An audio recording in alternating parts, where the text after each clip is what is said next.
Mi experiencia ocurrió mirando al sol, en un estado de relajación. Era el antiguo Papa Benedicto XVI, Joseph Ratzinger. Lo que voy a decirte, muy pocas personas lo creerán. Que de una nave interestelar descendieron 3 seres bellísimos y prometió retornar como ladrón en la noche. Que Juan era el maestro de Jesús, el Cristo. ¿Quiénes son los seres que contactaron con Máximo Camargo y qué supuso? Que había venido ovnis y que iban a quemar las cosechas. Me pareció extraño que en pleno día viniesen las astronaves. Una impresora sin corriente, de una forma asombrosa, escribió 1818. En nuestra obsesión con los antagonismos del momento, a menudo olvidamos cuánto une a todos los miembros de la humanidad. Los 9 dioses de la Eneada de Heliópolis y mandaron a este señor a nuestra casa, y que ellos tendrían que rescatar a muchos seres humanos para que la vida continuase, cuya representación es el carnero, es una cabra, y además es el portavoz de los 9, de esos 9 dioses, de los cuales 5 son etéreos y 4 son los vivientes. En el cielo se formaría con las nubes la mano. Lo sé todo sobre los dioses, pero todos ellos se han terminado, aunque estén hechos de oro, plata y piedras preciosas. Mi Dios es el que no ha sido creado, el creador. Ningún hombre lo ha moldeado. Que son los que han impulsado todo este proceso de la revelación.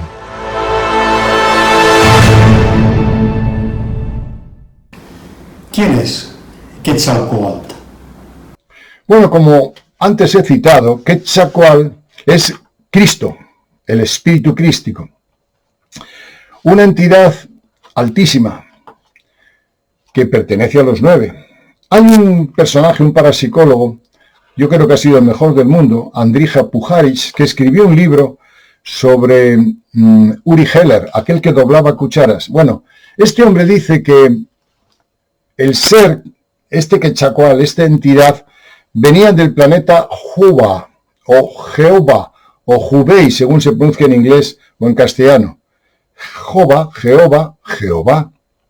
Por tanto, la entidad de Quetzalcóatl es Cristo, el Cristo que utilizó, que compenetró, que, digamos, utilizó al Nazareno, una persona carnal, humana, que fue compenetrado por él y él hizo su misión. Ese es Quetzalcóatl, y su llegada inauguraba el cambio del tiempo, el final de un tiempo y el comienzo de otro tiempo, lo que es el Apocalipsis.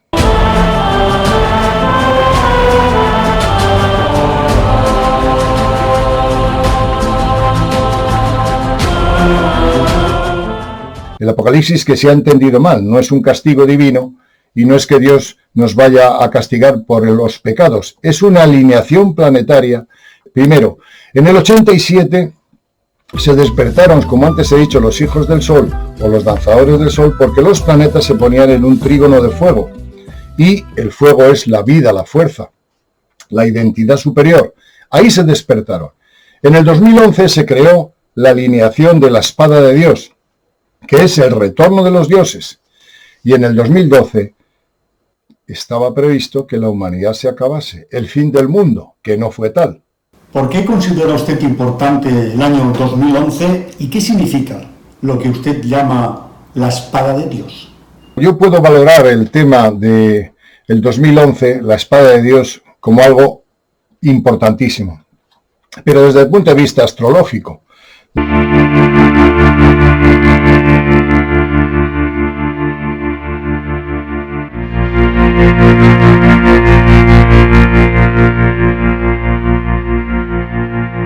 Desde el punto de vista mundano no tiene tanta importancia, pero es decisivo, porque esta conjunción de Mercurio, Venus y Marte en Tauro, que se dio 3 veces a partir de mayo del 2011, marca el retorno, o se considera desde el punto de vista esotérico, y será cada 13.000 años, marca el juicio de Dios a los hombres, así se consideraba, es una forma retórica de hablar.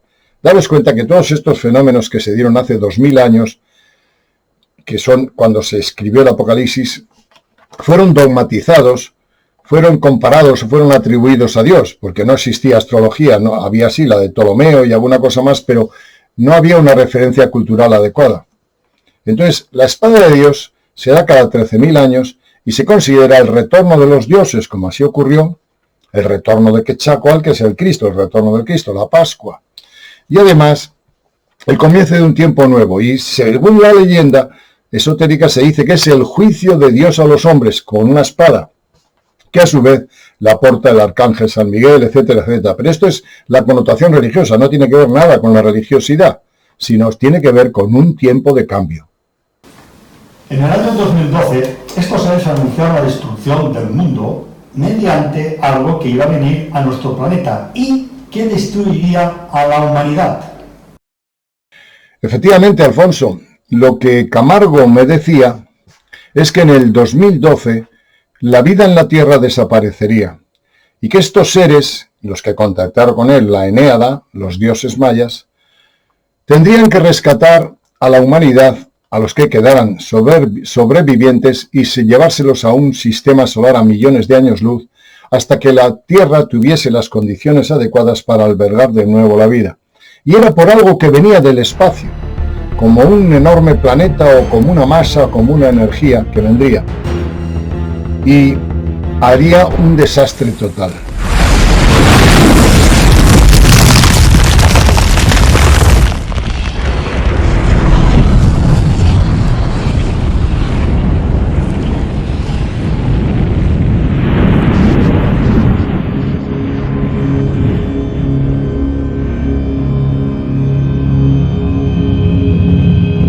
No se dio. ¿Por qué no se dio? Pues porque, curiosamente, en el 2012, una serie de astronaves 8 veces superiores a la Tierra, es decir, estas astronaves son mayores, más grandes que un planeta, 8 veces un planeta, crearon una serie de escudos electromagnéticos que nos salvaron la vida. Estos seres, esta jerarquía superior, nos salvó la vida, porque nos libramos de una serie de tormentas, sobre todo de una radiación cósmica, pero más concretamente una tormenta solar en el 2012 que podía haber acabado con la humanidad. Ellos desviaron esa tormenta con los escudos magnéticos. Afortunadamente la NASA y la tecnología adecuada lo puede mostrar, y así lo hemos sacado y así lo hemos divulgado varias veces.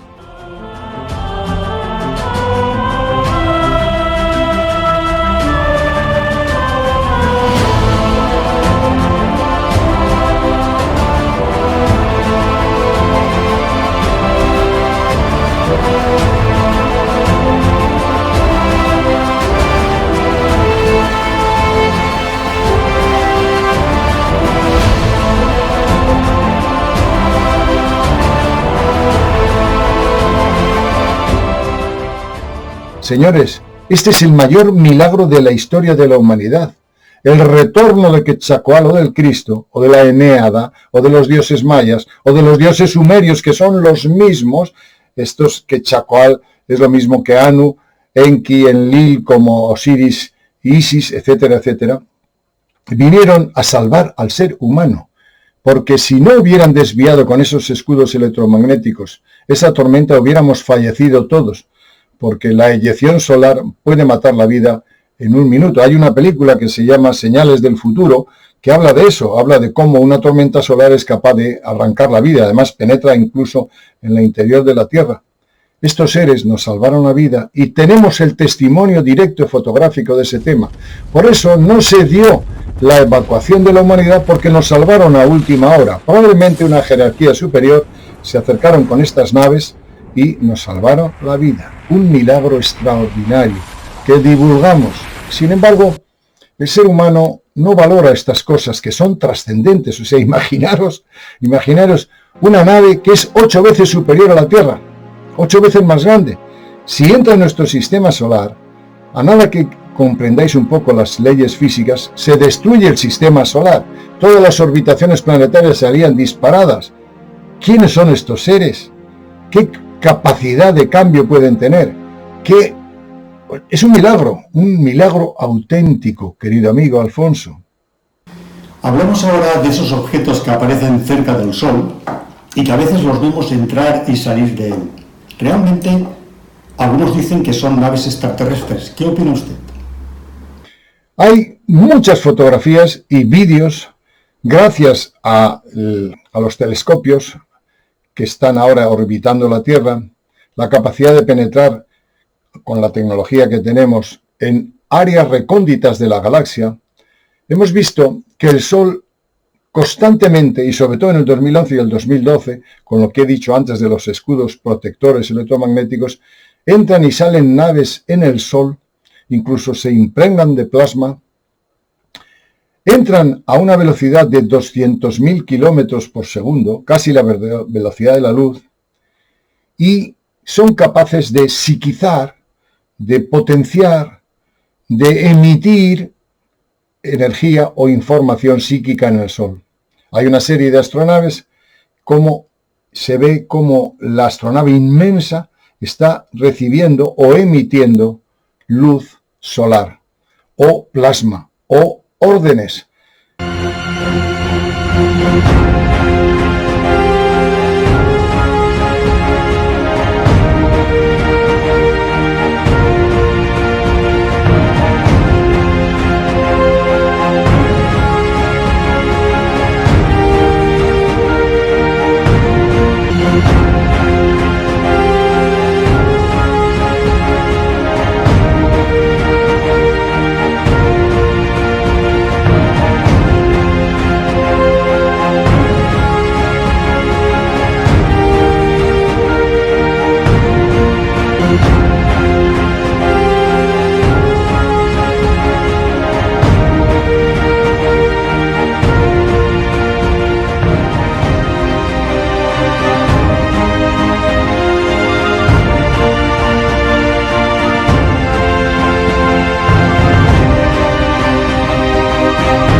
El Sol es el que nos alimenta, el que nos da la vida. Estas naves no solamente entran en el Sol, sino que lo psiquizan, lo informan, lo compenetran, le meten valores, que luego la luz nos lo refleja a nosotros. No solo nos salvaron la vida, sino que de una u otra manera están programando a través de la luz y con la frecuencia que emite el Sol nuestra vida psíquica.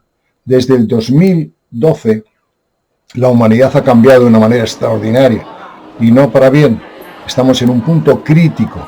Fijaros además que junto con esto, la resonancia Schumann, que nos habla de la electricidad estática que tenemos en la Tierra, ha subido de 7,8 hercios, que es durante cientos de miles de años lo que marca la evolución de la Tierra, es decir, nuestro cerebro en ondas alfa, en ondas de reposo, es como la Tierra, 7,8 hercios, resonancia Schumann, del científico alemán de la Segunda Guerra Mundial. Señores, ahora está en picos de 36. Esto es alucinante. Está cambiando todo el sistema electromagnético solar. Es más, la última noticia, querido Alfonso, es que el núcleo se ha parado y ha comenzado a rotar y que las capas electromagnéticas, el magnetismo de la Tierra se está debilitando. Todo eso implica la posibilidad de problemas geológicos, terremotos, cambios en la frecuencia psíquica humana. Se están observando en distintos sitios del planeta cómo los animales, sobre todo porque tienen magnetita en el cerebro y que giran en torno al magnetismo terrestre, ahora giran al revés, están locos, está cambiando todo. Esa frecuencia electromagnética y esa resonancia Schumann que ha subido de una manera espectacular produce nerviosismo, psiquismo, el ser humano está loco.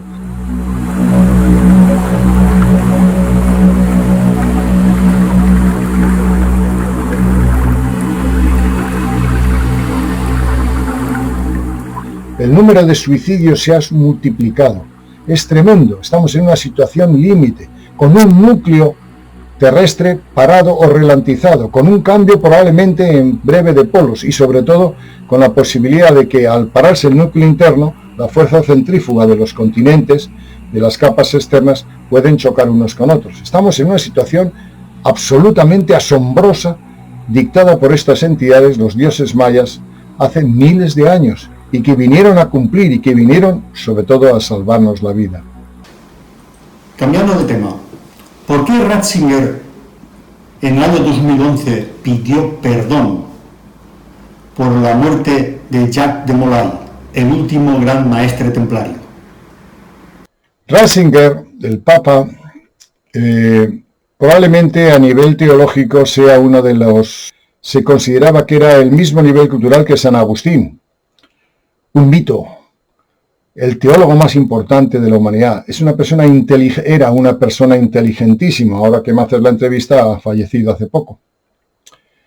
¿Por qué pidió perdón en el 2011? Porque inevitablemente se cumplían las profecías del monje Malaquías. Las profecías de Malaquías hablaban de que ese era el último papa.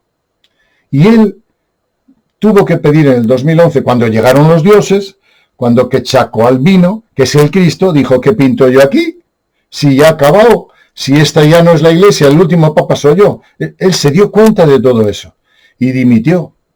Pero antes de dimitir pidió perdón por la confabulación de la iglesia en su momento con el rey Felipe el Hermoso de Francia, que mandaron a la hoguera a los templarios, sobre todo al último templario, Jacques de Molay, el máximo dirigente de los templarios.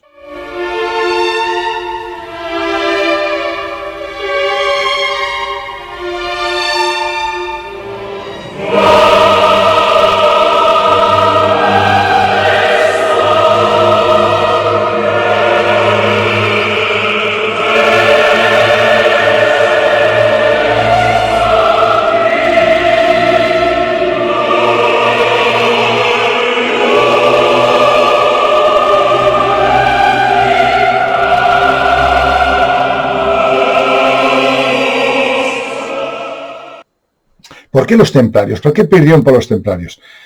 Porque los templarios eran repositarios de un conocimiento esotérico de alto nivel, muy comprometido, que les podía llevar a la muerte. De hecho, les llevó a la muerte. Ellos veneraban una cabeza, un Baphomet, que es una cabeza barbada. Esa cabeza barbada es la representación de Juan el Bautista. Juan el Bautista, que también fue venerado por Leonardo da Vinci y por la mayoría de los iniciados que ha habido en la historia de la humanidad, ellos, los pocos, y también Ratzinger, sabía que el maestro de Jesucristo era Juan el Bautista. Y que una vez que él fallece, la personalidad del mesianismo que tenía Juan, el designado fue Juan, no fue Jesús. Jesús aprovechó o utilizó la figura de Juan el Bautista para hacer su trabajo, su ministerio, lo que fuese. Pero el maestro era Juan. De hecho, el maestro seguía la tradición mandea, no la tradición judía normal. Era mandea. Los mandeos eran los orfebres que en el tiempo de Egipto fabricaban las joyas de los faraones. Esos orfebres, en el cual su cabeza visible era Aarón, emigraron con el éxodo a Palestina y consiguieron llevar pura la tradición mandea, que era exactamente la de Akenatón, la de Moisés, que era el hermano de Akenatón. Bueno, pues esa historia, estos personajes, los templarios, sabían perfectamente que el verdadero maestro era Juan, no Jesús. Pero no lo podían comunicar porque solo la cúpula lo sabía y podía llevarles a la muerte. De hecho, el propio Jesucristo en la Biblia dice: ningún hombre nacido de madre es superior a Juan.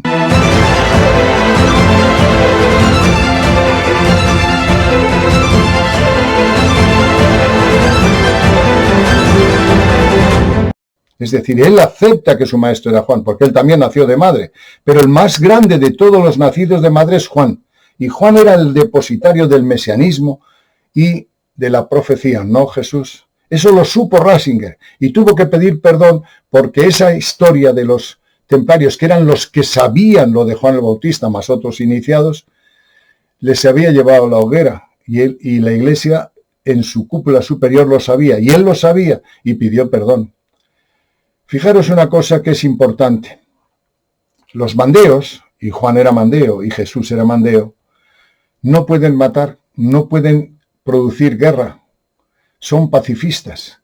Por la figura de Juan el Bautista no se ha derramado una sola gota de sangre. Él se cayó, él aceptó la muerte porque Herodes lo mató, pero no levantó ni un solo personaje contra Herodes, que era el rey impuesto por los romanos. No se rebeló contra los romanos. ¿Por qué era mandeo? Jesucristo sí, Jesucristo preparó una revolución, le salió mal y lo crucificaron. Y lo crucificaron, según las leyes romanas, por pretender el trono de Israel. Pero sobre la figura de Jesucristo, no por él. Él seguramente fue un gran patriota. Cualquier persona que está invadido por los romanos o por los invasores intenta liberarla. Seguramente él hizo lo que tenía que hacer. Pero el Mesías era Juan, no Jesús. Y como mandeo no podía rebelarse, ni invocar a la guerra, ni, digamos, llevar a los personajes a prometer un reino, porque el reino era de Herodes, no era de él, que luego no se dio. Por Jesucristo, con la figura de Jesucristo, la utilización de la casta sacerdotal de Jesucristo, se han derramado millones de litros de sangre o cientos de miles de litros de sangre a través de las cruzadas y de todas las guerras, lo mismo que otras religiones. Por Juan ni una sola gota. Guardó silencio, servía el conocimiento y murió. Y esto lo sabía Ratzinger, por eso pidió perdón en el 2011 y sobre todo porque en el 2011 sabía que las profecías de Malaquías concluían en él, era el último papa. Y además sabía que Cristo o Quetzalcóatl había regresado y por tanto ya no tenía sentido seguir en la iglesia. La iglesia ha acabado, se ha terminado, se ha producido la profecía. Pero ¿cómo se lo decía la curia? Tuvo que dimitir, porque si no lo hubieran matado. Claro, algunos me dicen, bueno, pero la iglesia sigue. Sí, pero ya no es la iglesia de Cristo, es otra cosa, según Ratzinger. La historia, y hemos estado hablando antes de esta entrevista, me has hablado de la experiencia del Consejo de Visiones, de alguien de Andrés creo que es, que se le ha presentado Ratzinger y le habla de esto. Es que lo sabía, era un teólogo extraordinario y estaba al corriente de todo eso. En la novela que yo escribí, El secreto del pergamino sagrado, está novelada y Ratzinger se entera de todo esto a través de la lectura de una novela que el personaje hace sobre el tema maya. No, seguramente no leyó la novela porque no tiene necesidad, fue revelado, le revelaron esta información. Y el 2011, en la espada de Dios, en el retorno del juicio de Dios, en la llegada de Quetzalcóatl, dimitió porque no le quedaba otro remedio, porque era el último papa según Malaquías y porque la iglesia ya había acabado y nadie se había enterado, porque llegó el Quetzalcóatl, el Cristo, a través de un panameño, a través de nosotros, en silencio como ladrón en la noche. Muy pocos lo conocían. Pero no podemos estar callados, porque hay una minoría que todo esto lo lleva al plano comparativo astronómico, numérico, esotérico y frecuencial, no dogmático ni divinizante. No tiene nada que ver. ¿Qué pasó en el año 1999 con la profecía de los Nostradamus y el péndulo de Foucault? Hay profecías y cosas extrañas que la gente no interpreta bien. Efectivamente, sí señor. En 1999 había una profecía, una de las pocas en los que Nostradamus, el psíquico, el vidente de la Edad Media, habla de el séptimo mes del año 1999, un gran rey de espanto vendrá del cielo. Ese gran rey de espanto era, a través de nuestro Consejo de Visiones, nos vino mucha información de psíquicos de todo el mundo que escuchaban unas trompetas, unos sonidos extraños, y que una masa planetaria, una masa astral, no física, una masa que correspondería a la órbita de un antiguo planeta, Hercóbulus, algunos le llamaban, se acercó a la Tierra. Y eso traía consigo larvas, entidades astrales que compenetraban al hombre. Más de una persona me decían, sobre todo los políticos, esas larvas se meten en los políticos y el mundo a partir de 1999 va a cambiar. va a producirse un cambio terrible en la humanidad. Todos los valores van a caer. Los políticos se van a volver locos porque esas larvas, esas entidades se compenetraban con los poderosos, que son los que dirigen al resto de humanos. Y eso ocurrió en julio de 1999. Él lo vio y varios psíquicos que nosotros tenemos en nuestro Consejo de Visiones lo vieron. Acertó Nostradamus. Pero claro, la gente esperaba un gran asteroide que viniese y destruyera la Tierra. No, era otra cosa. Era una entidad astral que compenetró a todos los políticos. Y fijaros desde el 99 cómo ha cambiado todo. Estamos en una constante locura. Ahora mismo, grabando esto, estamos en una guerra que puede acabar mal, hasta con la energía atómica, el Putin y toda la invasión de Ucrania, etcétera, etcétera. Locura total.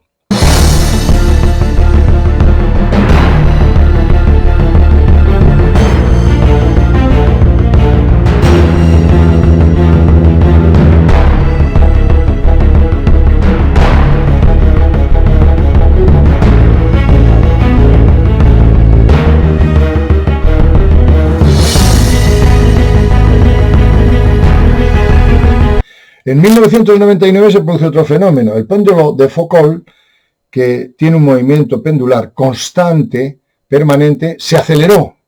Algo pasó en el mes de agosto. La profecía de Nostradamus habla de julio, el 7º mes de 1999. Pues en el mes de agosto, de una manera asombrosa, sin explicación posible, el péndulo de Foucault sufrió una aceleración. Es decir, el magnetismo terrestre, nuestra orbitación, todo lo que es el electromagnetismo terrestre se alteró. Por eso ahora, desde 1999, empezó un cambio tremendo en la humanidad de tipo psíquico. Pero ahora, ese cambio que se detectó en el 99 está produciendo un relantecimiento del núcleo, probablemente la propia parada del núcleo, con unas consecuencias inimaginables. Esto va a traer cola. Y los científicos, los geólogos, están muy asombrados porque no saben este comportamiento a qué se debe de la Tierra.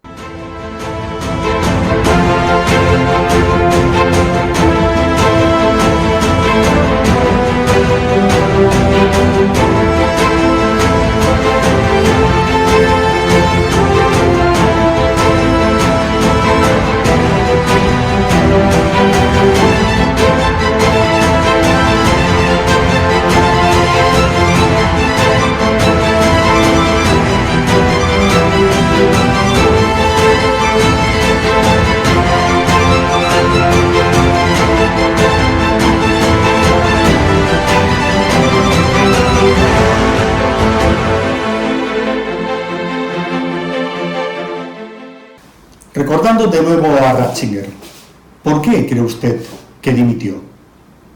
Con absoluta certeza, querido Alfonso, así lo puse yo en la novela, El secreto del pergamino sagrado, pero dimitió porque él fue consciente de que Quetzalcóatl, el Cristo prometido, había regresado y por tanto se había cumplido la profecía y la iglesia ya no tenía sentido. Se cumplía también, como antes he dicho, las profecías de Malaquías, que nombraba tantos papas siendo el último él. Por tanto no le quedó más remedio, porque ya si se hubiese quedado, ya no estaría en la iglesia, ya no sería la iglesia. Pero ¿cómo lo contaba? ¿Cómo puede decir a unos personajes, que es la casta sacerdotal, que el Cristo ha llegado a través de un panameño y de unos señores de Navarra? Pero ¿cómo va a hacer eso? Eso es una locura. Vosotros, los que estáis escuchando, no lo vais a creer. Es difícil de creer. Digamos que el que no lo crea, que vea que es una novela de ficción, que lea nuestros libros y verá que es ficción. Pero para muy pocos, para los conscientes, y entre ellos Ratzinger, no fue ficción. Fue el final de un ciclo perfectamente datado en el Apocalipsis como reflejo de los cambios cósmicos que se están dando desde el 87 y que concluirán con una catástrofe que, según nuestros psíquicos y lo que se ha venido desde el inconsciente colectivo, esta información viene de mucha gente, en un plazo de 5 o 6 años va a haber una catástrofe tremenda. Y quizá ahí sí que tengan que rescatar estas entidades a los seres humanos.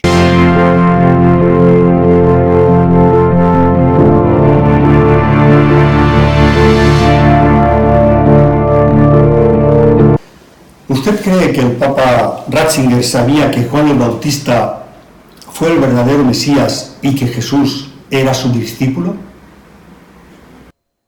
Efectivamente, lo sabía textualmente. Entre otras cosas porque la mayoría de la línea teológica, sobre todo moderna, tiene claro que el maestro fue Juan y no Jesús. Y por tanto no es algo que Ratzinger, como gran teólogo, ignorase, porque muchísimos teólogos hablan de esto. Por ejemplo, en España tenemos un personaje, un historiador y un teólogo neotestamentario que se llama Piñero, que es maravilloso porque describe la parte histórica del fenómeno de Jesucristo, que él sí cree que existió, porque algunos creen que no existió. Yo creo que sí existió. Él habla clarísimamente de que el maestro era Juan el Bautista y que hay un esfuerzo constante de los discípulos de Jesús para ignorar o demonizar o mermar en importancia al propio Juan el Bautista. Pero él sabía, y muchos teólogos saben, que Juan el Bautista, como mandeo, el jefe de los mandeos, era el Mesías que fue anunciado por el ángel a Zacarías, a su padre. Esa historia fue copiada textualmente por los seguidores de Jesús y atribuida a Jesucristo, pero no es cierto. Y Ratzinger lo sabía. Y los templarios también lo sabían. Por eso pidió perdón a los templarios. Pues en el 2011, que es cuando se cumple la profecía del retorno de los dioses o la espada de Dios, el juicio final. ¿Qué es para usted el Apocalipsis?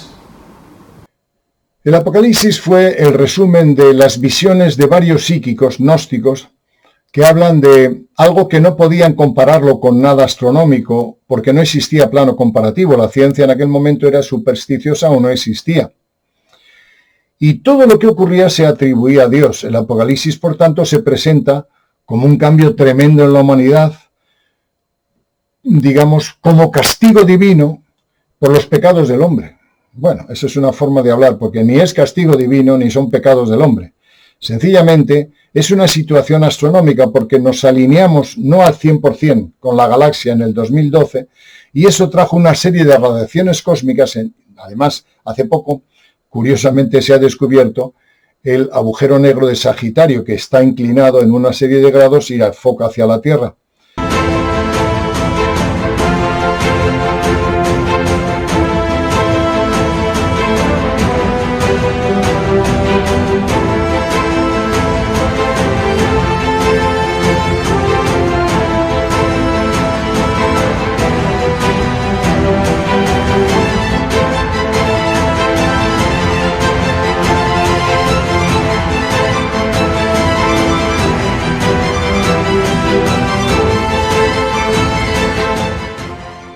Bueno, pues todo eso nos está hablando de una situación cósmica que los mayas habían descrito perfectamente sin fanatismo religioso, pero en aquel tiempo no podían explicarlo de otra manera. Y además ha sido como un arma arrojadiza por las castas sacerdotales muy ignorantes que con ese dogmatismo atribuyen todo lo que está ocurriendo a la venganza de Dios, a la espada de Dios que nos va a matar o al pecado del hombre. No, señor.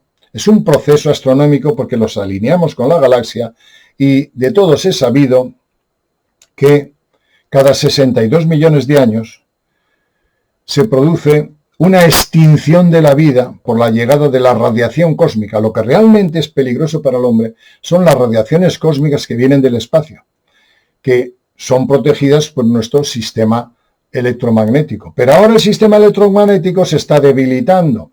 Y por tanto esas radiaciones cósmicas están penetrando, con la consecuente cambio del magnetismo terrestre y del núcleo terrestre que está produciendo unas anomalías, además de un gran vulcanismo que deja perplejos a los investigadores. El Apocalipsis es una frecuencia, un cambio cíclico que fue descrito por los mayas sin dogmatismo y que las castas sacerdotales, que en entonces no entendían, le atribuyeron al castigo divino y a los pecados del hombre. Eso es una barbaridad.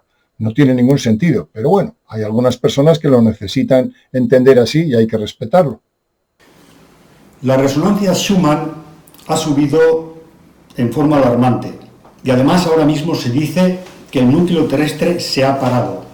¿Formaría esto parte del Apocalipsis? Sí, lo que he dicho antes.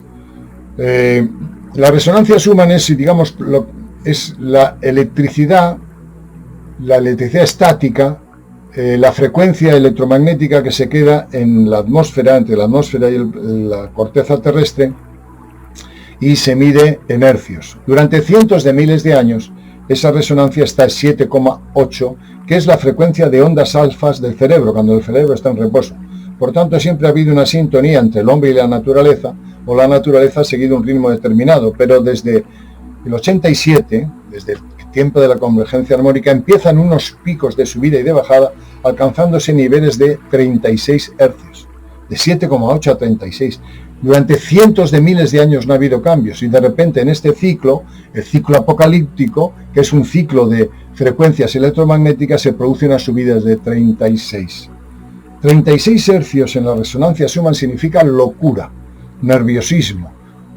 Además, el tiempo, como se entiende, al variar el magnetismo terrestre, el tiempo también se acelera, cambia, y por tanto estamos en un proceso donde o nos adaptamos con una forma distinta de entender la vida, o morimos, o el planeta diezmará a la humanidad, y entonces sí que es probable que se tenga que dar un rescate. Fijaros, hace poco sacamos un vídeo, que tú lo has visto, de lo que es el concepto emocional y el concepto vibracional. El ser humano se mueve por emociones, sigue a un arquetipo, rubito, con ojos azules, con una túnica, o a un ser que está meditando, cantando el Om sagrado, sigue mitos, sigue figuras mitificadas, creadas. Y nos, digamos, empatizamos a través de las emociones, amor, desamor. Pero hay algo que es la vibración. ¿Qué es la vibración? La capacidad de leer en la Tierra, en el universo, cómo vibra, no cómo se emociona, no cómo ama o no ama, sino la vibración. El ser humano no sabe sintonizarse con la vibración porque nos han dicho que hay que seguir a un personaje. Y no es así, hay que seguir a la Tierra. La vida, Dios es la Tierra, no es un personaje, porque cada religión tiene su personaje. Imaginaros que viene un señor de las Pléyades y viene a hablar conmigo. Yo no le conozco, no hemos empatizado, no hemos creado vínculos emocionales. Sus dioses o lo que ellos conciban serán distintos que los míos. ¿Cómo nos podemos entender? Por la vibración. Si usted emite una vibración próxima a mí, seremos empáticos. Pero si emite una vibración, imaginaros que viene una persona que está drogado al tope o borracho perdido. No hace falta ser muy emocional. La vibración te golpea, te tira para atrás. Esa vibración es el dictado permanente que tiene Gaia, la Tierra, con el ser humano. Y nunca lo escuchamos, porque seguimos a personajes, seguimos a dioses, seguimos a arquetipos, seguimos a fetiches, seguimos a modelos. No, eso no es Dios. Dios es la vida, y Dios es el humanismo perfecto, el amor incondicional a la vida y al hombre. Eso es Dios, no es lo otro, ni seres con túnica, ni cosas de ese tipo. Pero claro, hay gente que por el concepto jerárquico, como entiende la divinidad, pues tiene que aceptarlo así. Son espíritus de manada. Hay que seguir al caballo más grande, al caballo más fuerte o al más bruto de la manada o el que sea. Ese es un concepto tan primitivo que no tiene que ver nada con lo que está pasando ahora. Ahora el sistema solar nos dice, va a haber una frecuencia nueva, porque la radiación cósmica acelera todos los procesos electromagnéticos de la Tierra. Y tienen dos opciones, o se acoplan o se mueren. ¿Cuál es el que mide eso? La resonancia Schumann, entre otras cosas.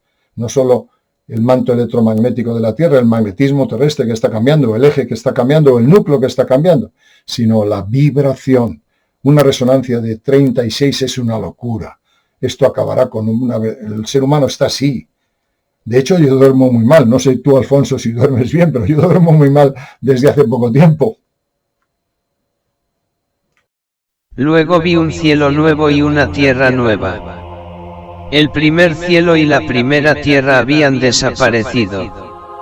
El mar ya no existía.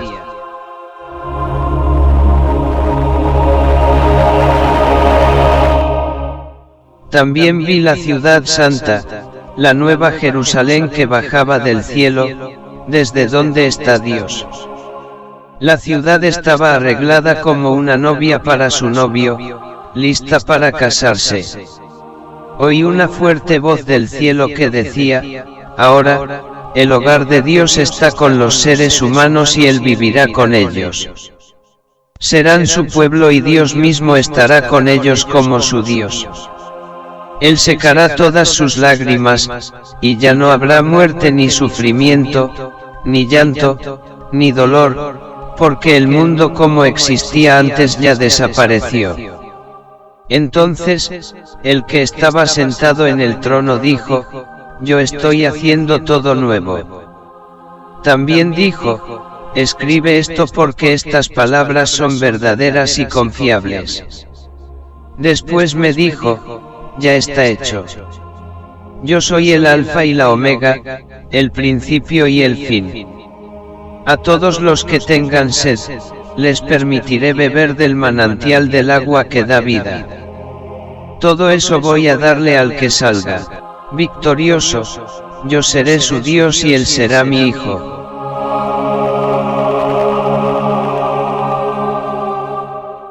Ustedes han publicado una serie de vídeos sobre la abducción. ¿Este fenómeno forma parte del final de los tiempos narrado en el Apocalipsis? Bueno, esta historia de los abducidos es la trastienda del fenómeno ovni. El 90% de las personas siguen el fenómeno ovni con navecitas que vienen, la NASA de los fotografía, el Pentágono nos dice. Bueno, esta es la parte folclórica, lo que el ser humano necesita ver. Pero la trastienda de todo esto es demasiado dramática, demasiado trascendente y que puede romper los esquemas hasta el ser más imaginativo del planeta.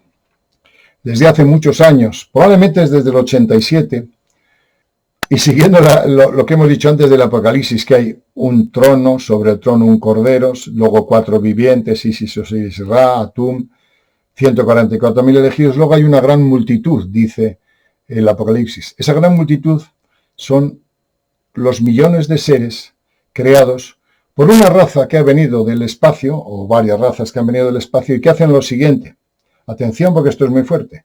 Sacan óvulos a las mujeres y esperma a los hombres y están creando una raza híbrida, una mezcla entre seres humanos y extraterrestres.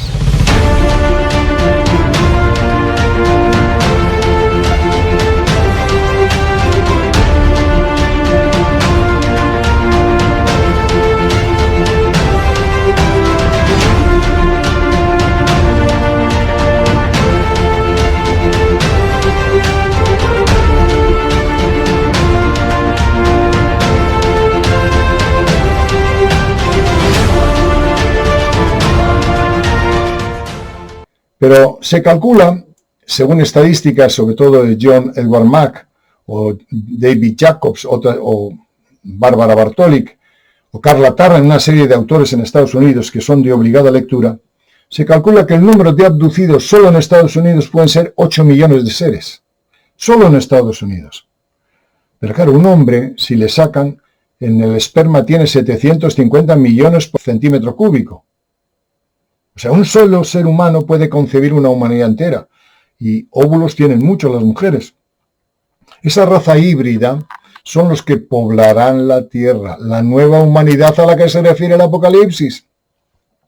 Es decir, que en la trastienda de nuestra realidad existen ya unos seres sacados entre la mezcla de humanos y extraterrestres, más o menos raros, más o menos rubios, más o menos extraños.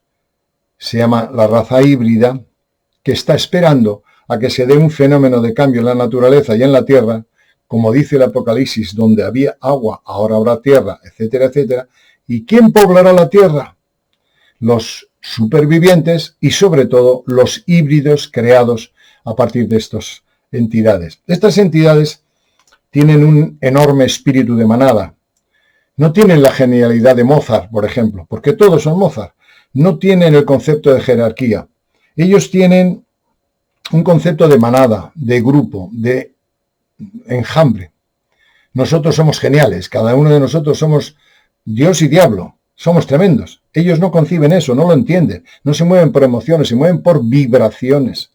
Entonces, al mezclar una raza que tiene ese concepto, digamos, asambleario, grupal, colectivo, con la genialidad humana, sale un personaje nuevo, extraordinario. Por un lado es genial y por otro lado es también gregario, es de grupo. El nuevo tiempo. Los señalados en la frente, porque una de las cosas que hacen es activar la epífisis de las personas, lo sacan. Estos seres hacen tal cantidad de cosas que raya la locura. En los vídeos se cuentan cosas de los testimonios de los abducidos que son asombrosos. Por ejemplo, se habla de cómo estos seres son capaces de crear un clon de una persona y coger el alma de la persona y pasarlo al clon, prescindiendo de esa persona. Tremendo. A través de esa lectura se entiende lo que son la bilocación, seres que, sobre todo en la Edad Media, los santos se veían en dos sitios a la vez. No es que se veían en dos sitios a la vez, es que era un clon que portaba el alma que habían sacado de este. Es decir, es ciencia ficción y nos llevaría más de un vídeo a hablar de todo esto. Esos seres son los que poblarán la Tierra o los que dirigirán a los seres humanos que sobrevivan a la catástrofe, porque el apocalipsis de este tiempo, y será en breve, habla de una catástrofe geológica, con nuevas disposiciones de los continentes, con subida de las aguas, etcétera, etcétera. De hecho, se habla en información psíquica de cómo quedará la Tierra después de este cataclismo. Y habla de cataclismo geológico, o sea que va a ser tremendo. Y para finalizar, díganos qué significa el Consejo de Visiones creado por ustedes y qué finalidad tiene. En él ustedes nos hablan de una posible gran catástrofe para la vida en el planeta. El Consejo de Visiones es una figura que se utilizaba mucho en los indios americanos, que se purificaban en el temazcal, tomaban luego la mescalina o el peyote y los brujos se juntaban y encontraban la solución a través de esa droga o a través de la adivinación de cada uno, etcétera, etcétera. Nosotros pensamos que en este tiempo, que es la era de Acuario, no existe un Mesías, ni existe un contactado, ni existe un vidente que lleve la panacea. Normalmente se terminan viciando, se terminan o sirviendo culto al ego o al dinero o a otro tipo de perversiones. La información está en el inconsciente colectivo. Una ama de casa que está haciendo la comida, un barrendero que está barriendo, un ingeniero que está en la NASA, todos pueden ser depositarios de una información. Lo único es que no hay un vínculo, no existe lo que la humanidad no ha puesto jamás en marcha, es la asamblea, la solidaridad. Vamos independientemente, queremos ser como mi maestro.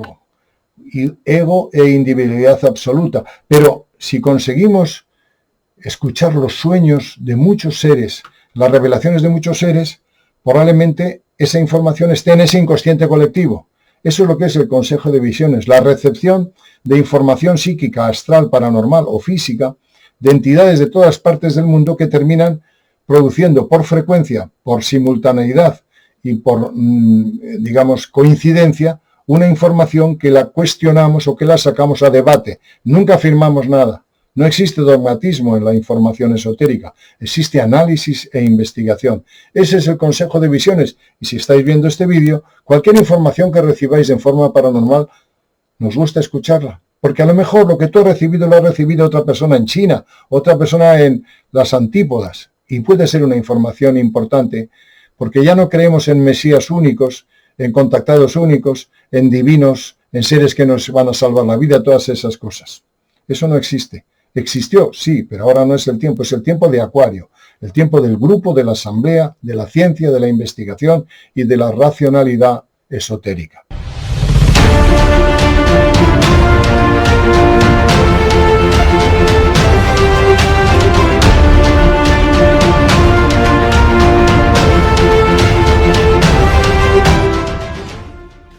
Agradecemos a Alice Moreno que haya contestado todas las preguntas hechas por ustedes. Deseábamos que fuera el propio autor del libro El misterio del pergamino sagrado quien contestara.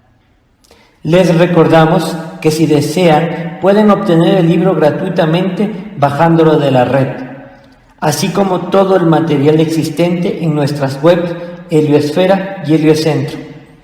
También lo pueden encontrar en nuestros canales Los Trabajos del Sol, Semillas Estelares o Metamorfosis Solar. Todo el material existente en ellas es gratuito Muchas gracias por vernos y hasta el próximo programa.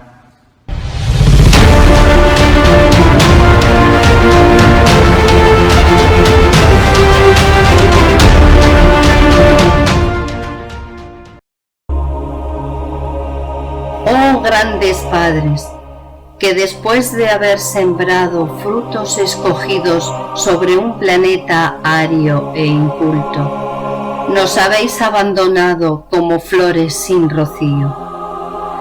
Guardianes de una tierra en crecimiento, llegue hasta vosotros este canto de espera y dolor. Las mieses ya están maduras. Los árboles han crecido y han producido en abundancia. Nuestro deber ha terminado.